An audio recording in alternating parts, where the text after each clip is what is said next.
परमेश्वर के पवित्र नाम को धन्यवाद देता हूँ। वचन कहने के लिए पवित्र शास्त्र इतना बड़ा समुद्र है, इसमें से कुछ निकाल कर बताना शायद मेरी सोच मेरी बुद्धि से बहुत ज़्यादा है। फिर भी परमेश्वर को धन्यवाद देता हूँ, उसने जो हमें वचन सिखाया और हमारे जो पास्टर से जो बचपन से हम सीखते आए उनको हमारे मेरे ध्यान में रखते हुए परमेश्वर की वचन कुछ जो मैं अपने तरीके से समझाऊं, शायद आप सहमत हो नहीं हो, लेकिन उसमें से मैं आपको परमेश्वर का वचन कुछ बांटना चाहता हूं। आइए वचन में जाने से पहले हम पवित्र आत्मा परमेश्वर की मदद मांगेंगे। हे हमारे सर्वशक्तिमान परमेश्वर पिता, आपके पवित्र नाम को धन्यवाद देता हूँ।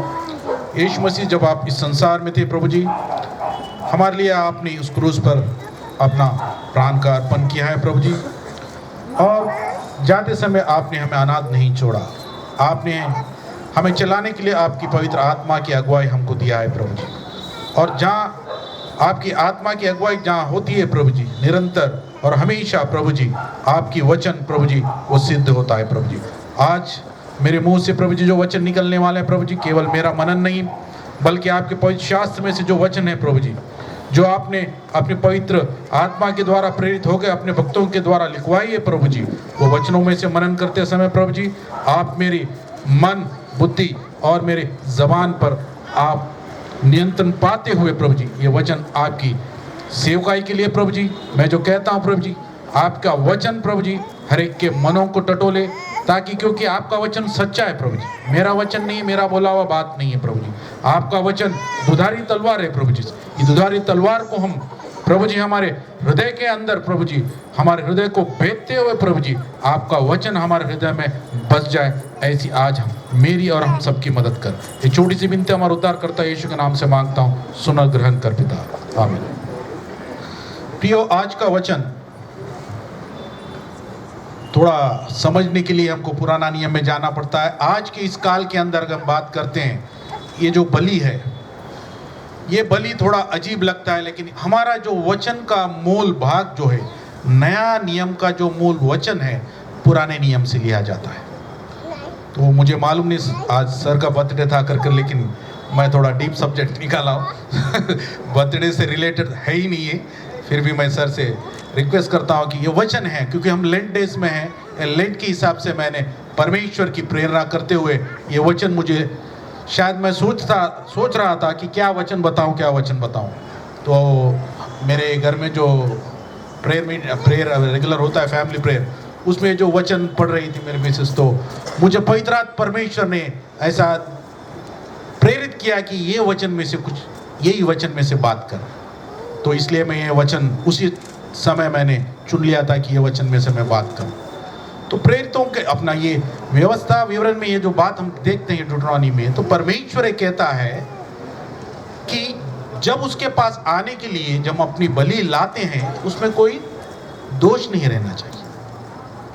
जब परमेश्वर कहता है कि ला बलि, परमेश्वर पुराने नियम में हम कितने बार सोचते हैं कि मैं इन बलियों से प्रसन्न नहीं हूं, ये कहता है। जब हम देखते हैं कि साउल जो राजा है, उसके लिए उसके बाद के आगे जाकर जब वो भेड़ बकरियों को रखता है उसके बलि के लिए, वो कहता है कि क्या मैं इन भेड़ बकरियों में, क्या इस बलि में क्या मैं प्रसन्न रहता हूं। मूल ये है कि परमेश्वर कोई बलि में रुचि नहीं रखता है, लेकिन ये बलि क्यों लाने के लिए कहता है कि जो बलि लाने वाला है उसके पाप के क्षमा के लिए उसको बलि लाना है। जब कोई पाप की क्षमा के लिए बलि लाता है, तो वो बलि के बारे में यह बात करता है पिता परमेश्वर। जब तू तेरे पापों की क्षमा के लिए बलि लाता है, तो उसमें कोई दोष नहीं रहना चाहिए। क्यों? जब हम कोई डॉक्टर के पास जाते हैं ट्रीटमेंट के लिए, खराब एक्सरे में जाके अपना टांग का एक्सरे थोड़ी निकालवाएंगे, इधर की हड्डी टूटी है तो उधर की हड्डी बताएगा।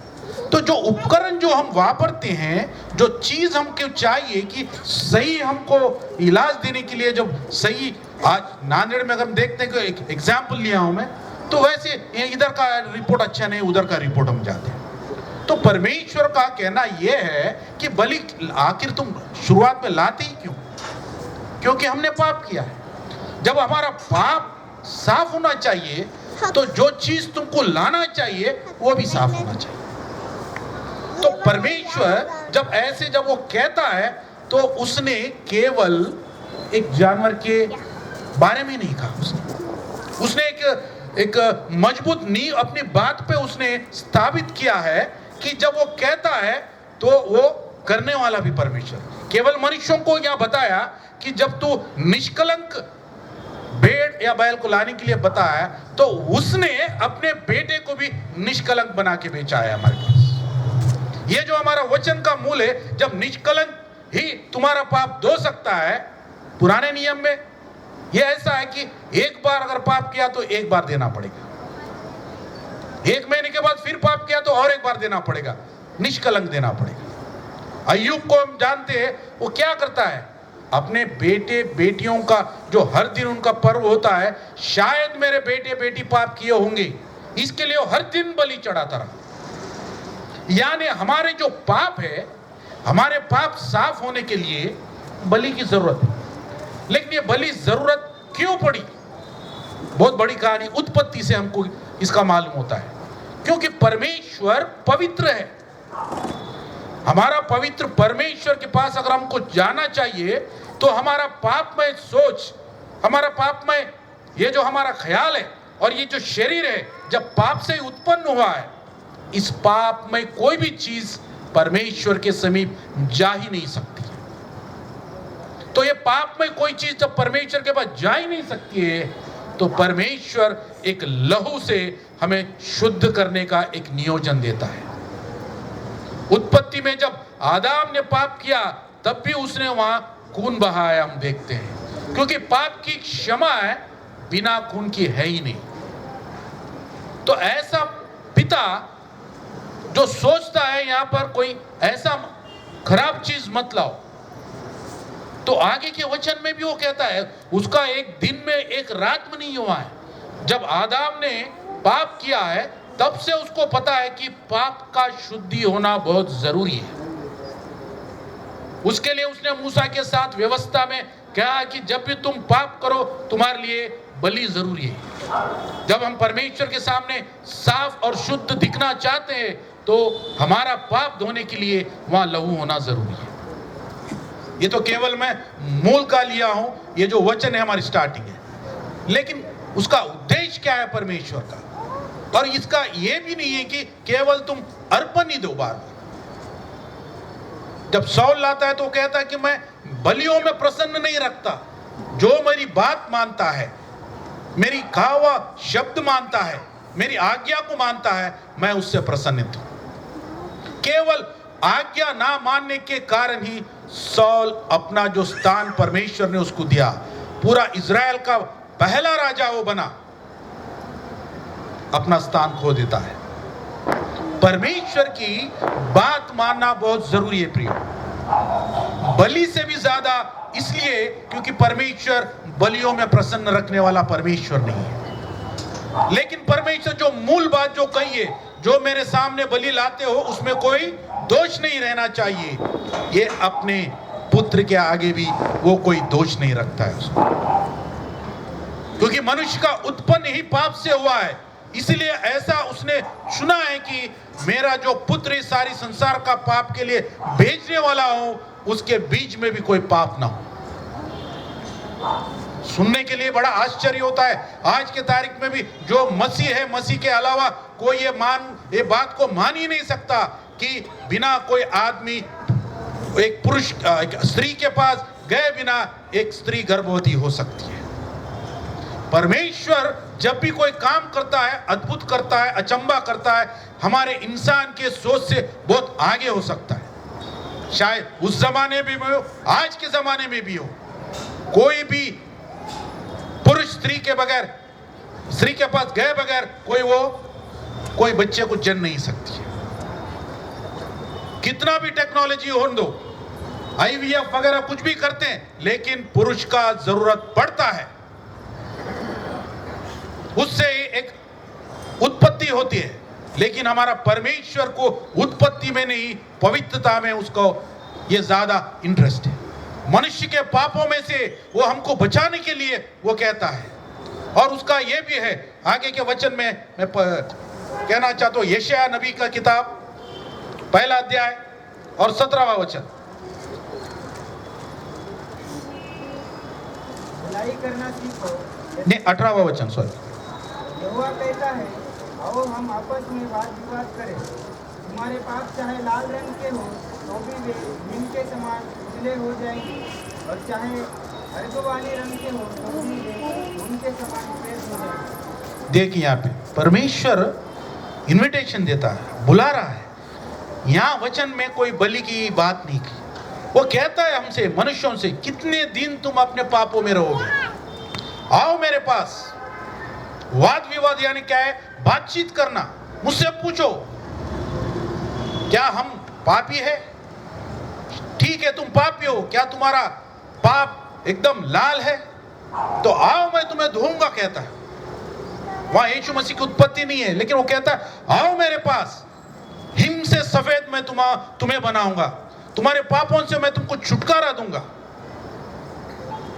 पिता परमेश्वर इस मनुष्य जाति को बनाया है हमेशा हमेशा के लिए उस एदेन वाटिका के अंदर अपना महिमा का वस्त्र पहने हुए पाप रहित जीवन बिताने के लिए उसने मनुष्यों की सृजन किया है। लेकिन जब हम अपने स्थान से गिर गए प्रियो, तो परमेश्वर हमेशा हमको साफ रखने के लिए, हमारे पापों से हमको धोने के लिए, हमारे पापों से हमको छुटकारा करने के लिए, वो हमेशा उसके दिल में, उसके मन में केवल यही है कि हम हमेशा शुद्ध रहे, साफ रहे।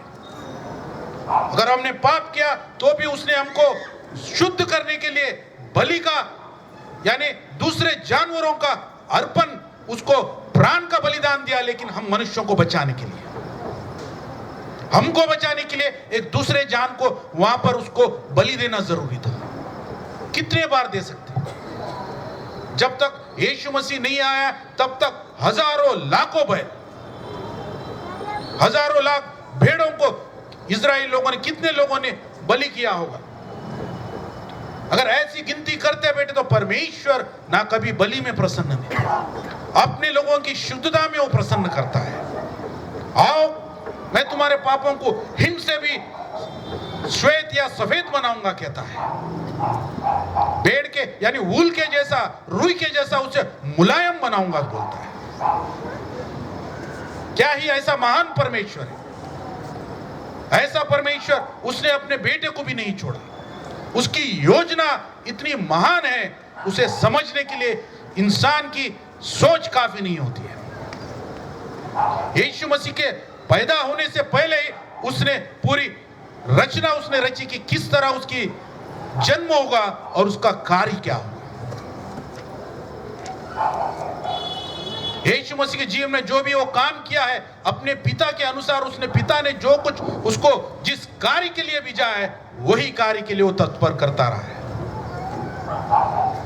और उसकी मृत्यु निश्चय है, वो जानता है। मृत्यु से पहले क्या करना है वो जानता है, और मृत्यु के बाद में क्या होने वाला है वो जानता है। वो जानकर ही वो आगे के वचन में कहता है कि मत्ती रचित सुसमाचार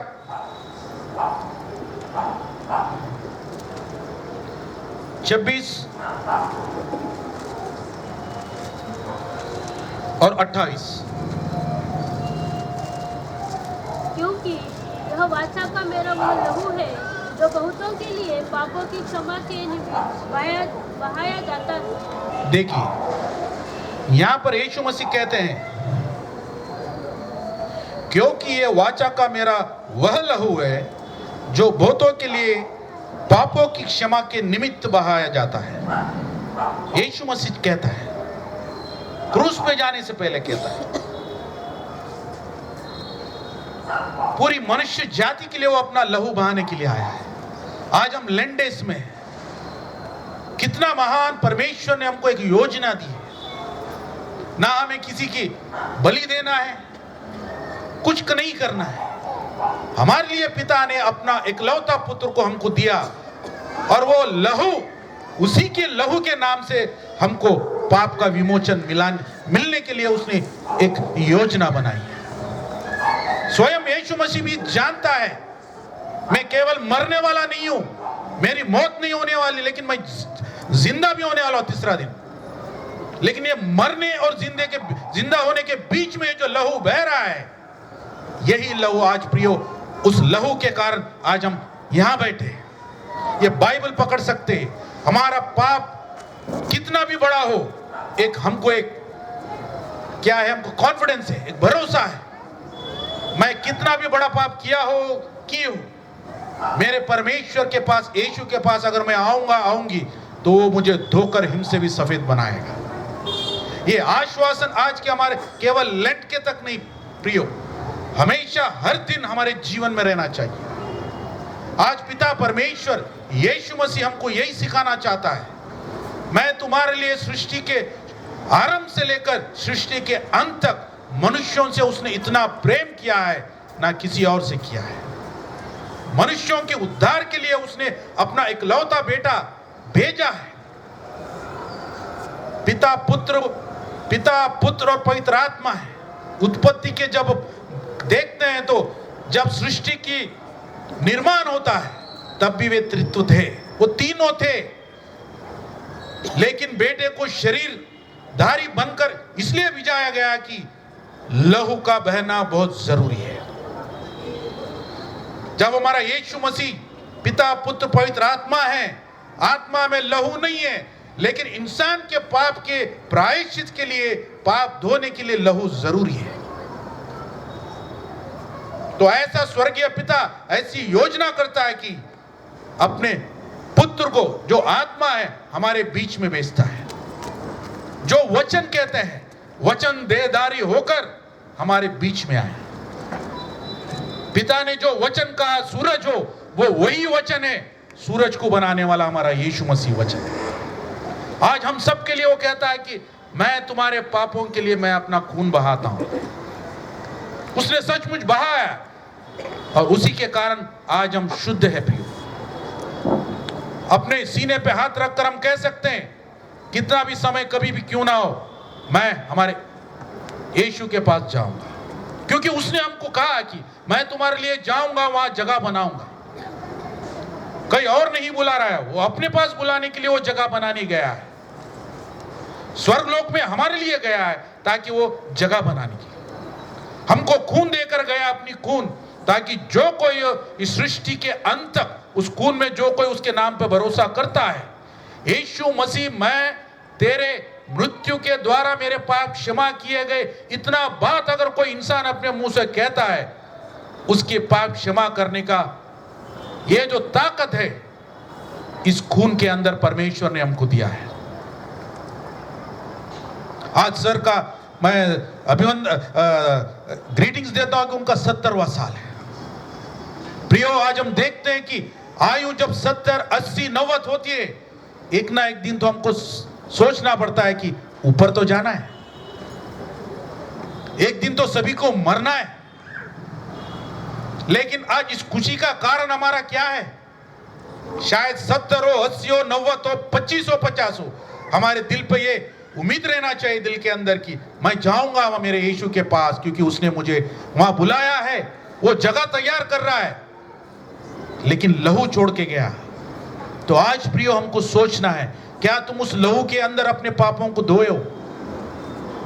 वो बुला रहा है वहां ऊपर, हमारा इंतजार कर रहा है। लेकिन जब तक अपने पापों को यीशु मसीह के लहू में हम धोते नहीं, उसको सच्चा परमेश्वर मानकर उसके चरणों के पास आकर अपने पापों की क्षमा नहीं मांगते, 70 नहीं सर के जैसा 100 भी साल हम जिए यहां पर बिना यीशु के, उसके पास नहीं जा सकते। हमारा जीवन का कोई अर्थ नहीं हो सकता है। परमेश्वर ने सर को अच्छी आयु दी है, इसलिए हम धन्यवाद देंगे। हम सबको अच्छा आयु दिया है, अच्छा आरोग्य दिया है, अच्छा हमारे खर्चों के लिए धन संपत्ति दी है, घरदार दिया है, बीवी बच्चे दिए हैं। केवल यहाँ बैठ के मजा करने के लिए नहीं, वहां के लिए भी हमको इंतजाम करना है। वो इंतजाम कर रहा है, उसके लिए हमें तैयारी करना है। तो प्रियो, आज के संदेश शायद छोटा हो बड़ा हो, इतना ही है कि उसने हमारे लिए लहू बहाया। मरने से पहले उसने हमको वचन दिया। पिता की योजना के अनुसार पिता ने हमको बुलाया कि आओ तुम्हारे पापों को मैं धोकर हिम से ज्यादा सफेद बनाऊंगा। इस वचन को आज हमारे दिलों में लेंगे। हम हर दिन करते हैं पाप। बलि का एक कारण यही था कि पुराने नियम में एक बार बलि देने से कोई शुद्ध नहीं होता, क्योंकि इंसान बार बार पाप करता है। तो हमारे लिए भी आज भी यीशु का लहू उतना ही कारगर है, जो हम पहले बार पाप की क्षमा करते, पाप में थे उसमें क्षमा पाए। गलती होती है, पाप होती है, फिर भी हम यीशु के लहू के पास जा सकते हैं।